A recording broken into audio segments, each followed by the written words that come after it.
உங்களுக்கான இன்றைய வாக்குத்தத்தம். நான் உன்னோடே பண்ணுகிற என் உடன்படிக்கை என்னவென்றால், நீ திரளான ஜாதிகளுக்கு தகப்பனாவாய்.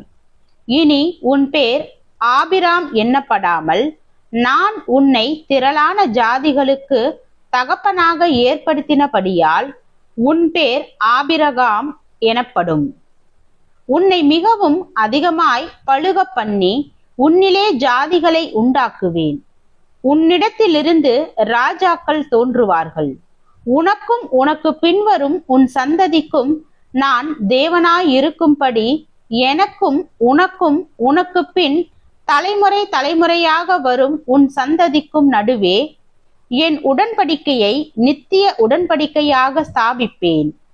நீ பரதேசியாய் தங்கி வருகிற கானான் தேசம் முழுவதையும் உனக்கும் உனக்கு பின்வரும் உன் சந்ததிக்கும் நித்திய சுதந்திரமாக கொடுத்து நான் அவர்களுக்கு தேவனாயிருப்பேன் என்றார். ஆதியாகமம் 17வது அதிகாரம் வசனம் 4 முதல் 8 வரை.